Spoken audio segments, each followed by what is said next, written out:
Hi, I am Simon Andrews. It is First Thing Friday and this is the May 22nd edition of Fix. Made in audio with Amazon Polly, read the original with all the links, at addictivelondon.com. Nude. TikTok have been searching for a US-based CEO for a while and have landed a real prize with Kevin Lander, the head of streaming at Disney. The industry was surprised when he was overlooked as the Disney CEO role went to Bob Chapek, although Bob Iger quickly stepped back into the role. Lander was head of strategy when Disney made those killer acquisitions, Pixar, Lucasfilms, Fox, and AdTech. Disney Plus has got off to a great start and have been quick to appoint Rebecca Campbell to run the business, but as Matthew Ball tweeted, all the new players have changed leaders a number of times, yet Netflix is still the original team. COVID has changed the landscape and the next big event is HBO Max, with an ex-Disney, Hulu, and Amazon exec Jason Kilar at the helm. The structure of AT&T is complex and the new CEO concedes that the SVOD and linear TV businesses will, eventually, get closer. He is very commercial and talks of expanding ad-funded content and looking at revenue sharing to carry other content on their platform. So it's not that surprising that the one service HBO may not appear on is Amazon Fire. We understand that Amazon is keen to have inventory to sell from all their distribution partnerships, and it would seem AT&T want to keep their ad sales to themselves. One big advantage for HBO is an exclusive on all episodes of Friends, and this variety piece goes into how the service is coming together. The FT coverage of HBO Max is good too and includes these quotes from a couple of the execs. Volume is often the enemy of quality. And yet, we live in a volume world now. A number of you reading this might be thinking that we'd have to be crazy to think that our small team can actually reinvent television, he wrote. We are crazy. With the eagerly anticipated third series of Succession in delayed production, HBO Max will be one to watch, in every sense. TikTok. With a star Hollywood exec now running the show, what should we expect from TikTok? More of the same. They have benefited massively from a lockdown audience, and those family dynamics seems to have broadened reach beyond kids and teens. Ads are the big opportunity. They offer amazing reach into different, more accessible context. And given the current low levels of spend, it's quite easy to get stand out. We expect the app download markets and a slice of DTC to ramp up spending, and TikTok is now rolling out its self-serve ad platform to accelerate this. They also want brand budgets and ran this advertorial and marketing week. Buyers are starting to get their heads around how the algorithm works too. Next is commerce. As we have covered, they have lots of experiments running, some with brands and some with influencers. If you need more background, this VC has written a thorough look at the development and history of TikTok and ByteDance, including some good thinking on the wide range of services offered in China. And this comedian tells how he grew his followers to 300K in just 2 months. Smart brands are now taking action, and this Fix Friends guide on how to run ads on TikTok is highly recommended. If you need any help with TikTok ads, our network of friends and family is well qualified to help. Social. The Giphy deal seems like good news for Facebook and for Giphy. For other Giphy partners, time will tell. Facebook gets more products and more smart people, and Giphy secures a future. There seem to have been some financial clouds facing Giphy, and cements itself as the default in the biggest social ecology. If you are Snap or Twitter, do you start to look for another partner? Google took Tenor off the table a while back. Instagram have been quick to say it's not about the data, but they would say that, wouldn't they? Down in the engine room, people are getting smarter about how to make the most of the Facebook algorithm in their ad buys. Lots of insight in this thread about buying broad audiences and using multiple creatives. More deep thinking on how to buy social here. And this is a good explainer of the Bayesian bandit theory that drives the algorithm. Remember, you don't really need to understand this level of detail, but you want to be sure that the people spending your social budget do. And they should be really involved with the creative. The secret about social media is that the media levers are now a lot less effective than the creative ones. But too often responsibilities still sit with media people who don't get creative. AdTech perfect storm. There's a line in Butch Cassidy, "Why do you rob banks? 'Cause that's where the money is." I think of that line whenever I read of AdTech fraud, like this good piece from Dr. Fu asking why there is such a disconnect. A journalist saw one of her articles scraped and used elsewhere, so set herself up as a fake site, and shows how easy it is to get ads from well-known firms. Isn't it the duty of the agency to better police this?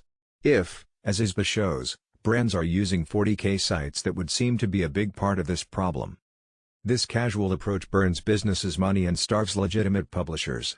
And pushes them into taking the pieces of silver offered by Taboola etc., ruining the user experience but helping to balance the books. This is a great analysis of how ad arbitrage makes this tawdry model work. As I said last week, all it takes for evil to prosper is for good men to do nothing. So get involved in the debate in our guild, a community of fixed subscribers sharing news and views on AdTech. There is some positive news. Publishers are getting better organized to derive value from the data they earn from their readers. The New York Times is to stop using third-party data and concentrate on its own first-party data. And Condé Nast is to package its first-party data. Merchant. It was a merchant deep dive this Wednesday, so we were able to get into the Facebook Shops announcement as well, fashion and last mile, plus lots of good learning from McKinsey, Nike, Goldman Sachs and more. Catch up on what you missed here. The pace of innovation and change in this space is remarkable. The Shopify Reunite event yesterday saw lots more big news from Shopify, well worth watching. A range of new products included a big focus on finance with the Shopify Balance debit card and a Klarna-like buy now pay later service. They also announced a local delivery product. Lots of businesses will be feeling the heat as Shopify moves into their space. The FT covers the Shopify event well, with this great quote. The retail world that would have existed in the year 2030 has been pulled into 2020.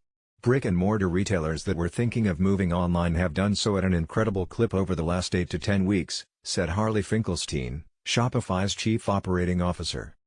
U.S. retailer Target has a sense of this change. In the results for the quarter ending May 1st, e-commerce sales were up 141%. And a new Vogue Business podcast looks at what the future holds for fashion with Benedict Evans and others. China. Video is huge in China, and an interesting player is Bilibili, described as the YouTube of China. It is growing quickly as the free alternative to Tencent Video and Baidu's iQIYI. Both of which are subscription services, with Netflix-style professional content, whilst Bilibili is more UGC. It gets a mention in an article looking at how Baidu is struggling as consumers and advertisers move to newer, more nimble platforms. To better understand the video market, this guide to Chinese streaming platforms is really useful, so much to learn. This advice on winning the beauty market is also smart thinking on how the Chinese use digital. Apple has played a key role in the fortunes of QR codes. Because iOS didn't support them in the camera, they have struggled in the West. More recently we have seen iPhone cameras recognize and open QR codes, so we have seen some adoption, but nothing like their ubiquity in China. Rumors suggest iOS 14 will go big on QR codes with a specific app, Gobi, that runs a proprietary version of QR codes. Some more leaked pictures here. The noise and gossip around Apple is building as their developer event gets closer and the glasses stories keep coming.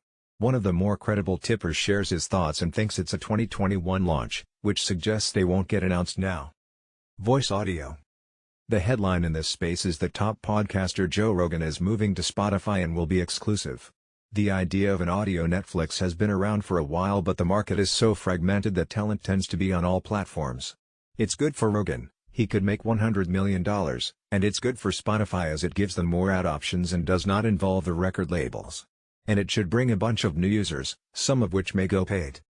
It's not good for podcasting as it weakens the open RSS ecology and risks big players exercising control over the talent.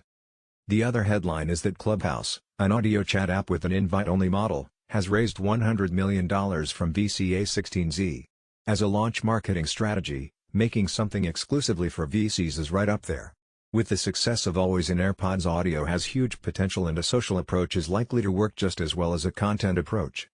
Hear Me Out and Riffer have been around a while, and voice texts and snippets bubble away. Time will tell whether the winner is the one full of Sand Hill Road execs or one full of super cool LA kids. Sure, people are working on this, but the space is going to be big. Plus, our friends at Vita have published their list of next-generation media businesses. Some really interesting models here. Can Twitch change the economics for artists? A fix friend on the new era of engagement in a virtual world. Really good insight into the Indian business Facebook just invested $6 billion in. Boohoo plans to raise up to £200 million as it eyes acquisitions. To-do list. There are some interesting events happening at the moment, and we will point out some of the best. Brent Hoberman and his team know how to put on an event and have curated some of their illustrious network for a series of Zoom talks. I joined the one with Martin Sorrell and it was fascinating. Future guests include the founders of PayPal, Klarna, Rent the Runway, Eventbrite, Com, and Yammer. Sign up here. Amongst the Fix community we have more than our fair share of smart strategic planners, and a few of them are involved in the second groupthink. Great guests and well worth the modest fee. Details here. The IAB is running its Engage event virtually with some great content, including Tom Goodwin answering 50 questions. Really good fun and illuminating too. And talking of podcasts, Rory Sutherland now has one of his own, a must listen. You can hear my podcast with Rory here and with Tom here.